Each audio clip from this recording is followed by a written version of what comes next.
Two main political parties in this nation, and we really need them because both of them tend to get too extreme in one direction or the other without the pull of the other. And we can work out different balances with that. Sometimes, they kind of both mellow out towards the center, and sometimes, they'll take turns being extreme in one direction and extreme in another direction. In a country this size and a world this dynamic, you need that kind of flexibility.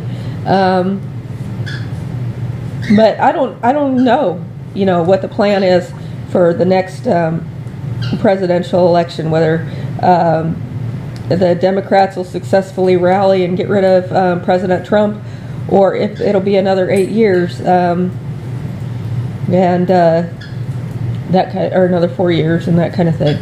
I don't know. It's kind of like when I heard that Obama was running. At first I was like, well, if a black man becomes the president, Congress is just going to come to a grinding halt. Everybody in the nation is going to make it like a cause of, a cause of the struggle. And, it's just going to be a deadlock. And then I thought, wait a minute, that might be a good thing. I thought, I don't know. I really thought he had more personal understanding of his own things, but I thought that with George Bush too. So this is not a race thing, not a political party thing. It's one of those things like, if you're going to be a world leader, be a world leader. If you don't understand what it's like, what it means to make your own decisions, and organize the different factors in front of you, whatever they are, then you're not fit for the job. And I see that. I mean, it's not party specific. It's not race specific. It seems to be part of our system. So when people are saying like, "Oh, Donald Trump is going to be a bad idea," I'm like, I'm not so sure about that, because he's been running a business for a long time, and there's not a whole lot of difference between running a business and running a country. I mean, yeah, there's a lot of politics and stuff, but there's a lot of politics in business. There's a lot of, why these people think they're so different is I think part of the problem. And then you got, Paul Ryan has really given me the creeps, because I really think he wants to come out here and kill the poor, honestly.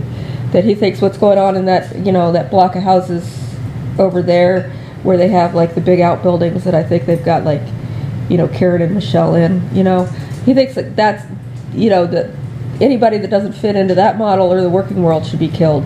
I really think he believes that. So I'm kind of, it's not really up to me. I'm going to vote, and that'll be it. And I'll, watch what, everyone's saying and who's provided as my choices.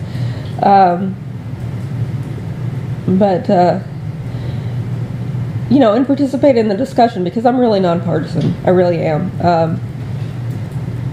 Like I said, if the government thinks that they want, 10% or more of the trust profits a year to do with as they want to discuss, I really think they don't have their head on straight. But I can also imagine what they could do with that money, and how the government, a centralized thing, but it's so many working parts that we don't have anymore, that we never really established, and that when we did kind of have them briefly, it was just like an ember that didn't catch. So, and yet I'm living in public housing. So, it's just one of those things that it's complex, and it'll continue to be complex, and whatever happens. But I don't believe I'm putting any effort into trying to get that death tax repealed, because, like I said, if the U.S. wants to spend its resources on how to spend that 10% or more, that is money I don't have to spend. But at the same time, I think that my mechanisms are better at employing people and selecting people than the government seems to be. I think, now, is that something we should just leave as is? Or should we get more engaged to get the government better at this? Or is that an impossible battle? I don't know. We'll see.